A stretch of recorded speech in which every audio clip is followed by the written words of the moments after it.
It's Don here from the board. Thanks for coming along and checking out this video. So today I'm really excited about this video. So excited that I'm even filming with my family still hanging around here. So if there's anything going in the background, we'll just have to deal with it. But I have a package here with me, which is one of the latest PCB projects that I've been working on. So if you've been following my podcast series, you would have heard about the GNGKB75, which is a 75% keyboard that I did for Good News George, one of our Slack, now Discord members.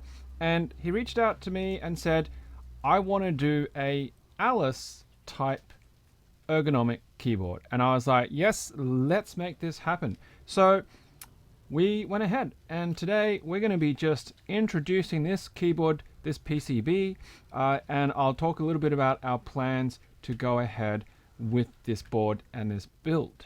So let's crack on, get down to the desktop. Let's get down. Alrighty-o.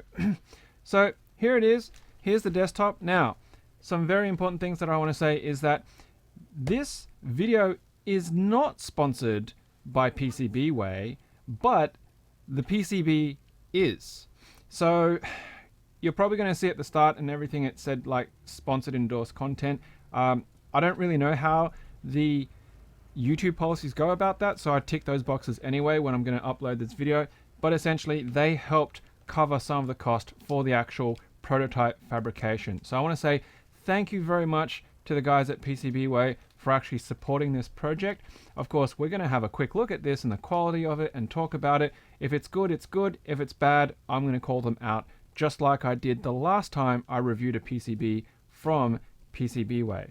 So it's in this box, but before I cut it open, let's have a look at the layout, and you'll kind of see what I'm talking about, because this is the layout. It's a Alice type split ergonomic keyboard, in that it's one piece, but you've got this central split. It's Alice inspired because it is that sort of angled central keys, but the edges are actually still straight in a very similar to standard stagger. But this is a HHKB style bottom row. Okay. The other thing that makes it a little bit different, because it's a 75%, is the fact that it has the function row still in play, and we've included almost really a signature key point here for the GNGKB stuff, is this top right hand corner rotary encoder, which with the encoder, it does have a button press as well. Now what we've done with this one is we've specifically made that a encoder specific position. So unlike the GNGKB75 where you had the option of putting in an MX switch, this one is purely a encoder position only. All right, so that's what the layout looks like. That's what we're hoping to achieve. Now, if this is not your kettle of fish, well, that's okay, not a problem. But if this looks of interest to you, then please reach out, let us know, and you might see this actually turn up on, for example, the Australian Keyboard Treehouse at some point in the future. Rightio, so let's get into the box. Let's get into cutting these straps. This was really quite a bit of a challenging wait, because it actually left overseas in relative quick time, but it got held up because of the COVID shipping related issues. So I actually had to wait quite a while for it to come in and clear the backlog, because it was sitting there for days waiting for the next available shipment to actually leave. And then it got delivered, but because I live in an apartment, and I wanted to make sure that it had no issues, I actually had it sent to my parents, so I had to wait until the weekend before I could go and pick it up. Okay, so they've packed it pretty well. They've strapped it, they've cut down a box to make it fit, and we can see it's got a good amount of foam in here as well, so they've made sure that there's going to be no issues with it. Oh, it's quite a big box. Oh, they've given me a pen. They've given me a PCB prototype, the EasyWay pen. PCBWay.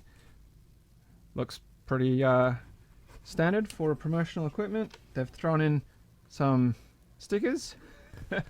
And there it is. Oh, that is heavy. That is heavy. I don't think there's anything else on that side. Okay, so let's just get that out of the way.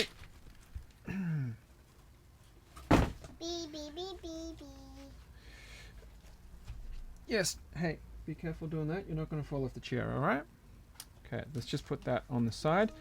And now we've consciously chosen to keep it in a square form factor because it makes it easier to do a laser cut type of case around it. And the plan is for it to be acrylic, essentially, if you wanted to be able to see it. Of course, you can get it laser cut in other materials.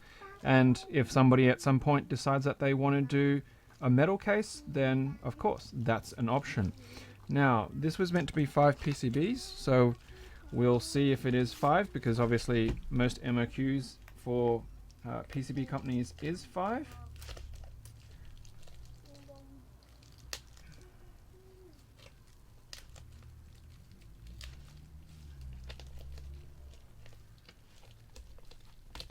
Easier doing it that way, I think.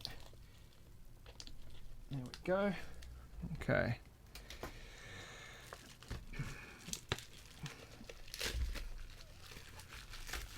Oh, that is a beautiful blue. I didn't actually know what the blue color was going to look like. It's the first time I've actually ordered a non white or green, because most companies these days will give you the white for the same price as green. And so we thought we'd go with blue just because it was something a little bit special for the prototype. And they've vac sealed this thing super tight. Just going to end up destroying this packaging entirely now. There we go.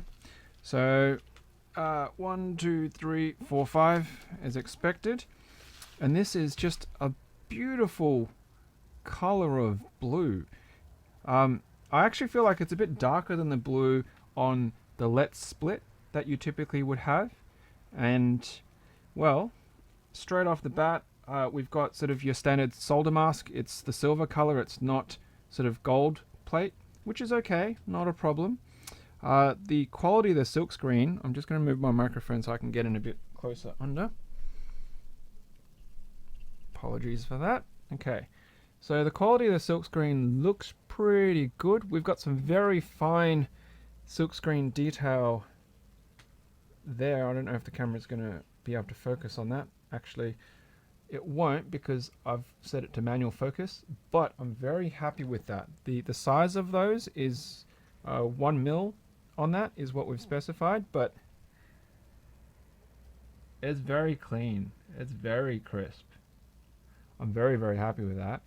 So the last time we did something with PCBWay, some of their pads weren't actually evenly coated, and we even saw one of the pads was half exposed to the copper layer, which obviously was a problem because you would get corrosion and whatnot before you potentially had a chance to actually build on it. So I'm just going to have a quick skim through this to see if this board has any issues of that nature.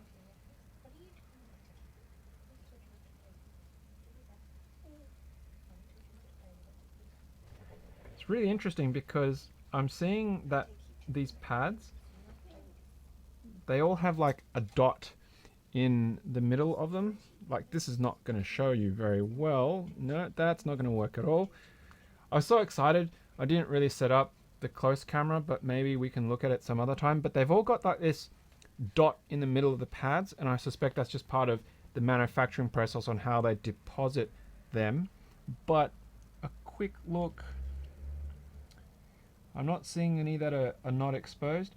Now, of course, you could say that this board might have had a really high level of preparation, because they might have said, hey, this is actually a supported project and there's potentially going to be a review on this. But if it is, it is, right? If we take this board into production and the quality is lower than what we expect, well, we would obviously go back to them and say, hey, look, we've got a problem with all of these boards and these pads, these contacts, you know, the print and whatnot are not up to scratch. So hopefully that would actually still make it resolvable, right? The front of these, they look okay. Now what we've done here as well is for the caps lock, we've actually gone with the standard caps lock and a stepped. caps lock if you wanted that option. And I don't think we've gone for... No, so we haven't done split backspace or standard 2U backspace. It's just straight up a slash and a delete. There's no 2U options there either. But quick cursory glance, very happy with it. It's a gorgeous color. There it is, the GNGKB75 ergonomics, and the little headband says Ergo to distinguish it from the standard 75. Wow. And as it says here, you know, it's a Alice inspired 75% layout. Got some instructions that we've put on there. So super duper happy. We've also put in, just for the heck of it, there's a 3-pin sort of pads if you want to solder some RGB strips to that as well, just for a bit of underglow lighting if you were that way inclined when you do your case. Rightio, so let's see what that would feel like on the hands. I think that would work pretty well. Now, I did get some commentary about it defeats the point of having an Alice layout if you have a function row. I can understand that, but if you need the extras and you don't want to be working as hard on layers, or if you prefer the look and the style, that's what it's there for. Because if I'm on the home row here, a full extension for me is still going to get to those points. Yeah, your sunglasses are too small for you now. They're very old, those sunglasses. So I think layout wise, that would actually work pretty well. Is it got 2 Bs? Yes, so it's got a left B and a right B as well in there. Space bars, you know, overall pretty cool. Now, we chose to drive this off the Elite C, which is there, and just to sort of keep it a little bit easier to work with, so we weren't overlapping with switches and stuff like that, we put it off to the side. So it is actually going to be a left-hand side cable, and I've got an Elite C here just to test the zigzag footprint as well. The interesting thing is we've actually designed it because the Elite C footprint is dual-sided. You'll see it's on the top and it's on the bottom, so you can actually have a choice on how you want to actually mount it. This is the new version 4 Elite C, where the actual socket is in the middle, in the midline of the PCB, rather than purely on top of one side. So that also helps. Yeah. Oh, you put some clothes and whatnot on Bear, have you? So if you want it on top, if you want the Elite C on top, you could mount it on top, and with the case visible as well, if you have, say, an acrylic top, depending on your design of it, you would even see that it's powered by the Elite C. So you could choose to mount it that way if you wanted to. Of course, you could flip it around and have it on the underside, so you're not going to see that. And yeah, obviously it changes your case files and stuff like that. And that was the EC11 encoder footprint that I'm talking about, which would sit up there in that corner, which, you know, I got a bag of these there as well.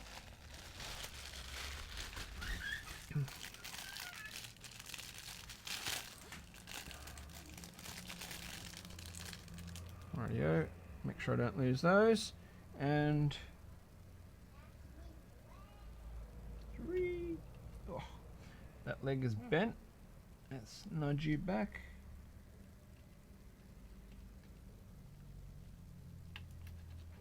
That leg is bent. These things cop a lot of deformation when they're in transit from overseas. There you go. There's that encoder sitting there neatly in place, and you would just solder that in as required, and now you've got an encoder on the top. Rightio. So that's an introduction to the GNGKB75. I still have to write the QMK for it and actually get it up into configurator at some point if we're going to offer this as a I suppose a option on a shop somewhere maybe. So if this does interest you, please let us know, right? Obviously, if there's not a lot of interest, then this will be it. There'll just be 5 of these PCBs, and George will have his desired layout, and we'll get some cases made and whatnot. But if this is going to be of interest to you, or if you want to check it out, let us know. We might do a bigger run, get some cases done, and whatnot. So thanks very much for checking out the video. I hope you share some of this excitement with those who like a Alice layout, but in 75%. And of course, I want to say thank you again to the folk from PCBWay for helping out with getting some of the cost of this PCB done. Hit that like button, hit that share button, and of course, hit that subscribe button if you want to keep up to date with any future developments of this board. So of course, as usual, until next time, happy clacking.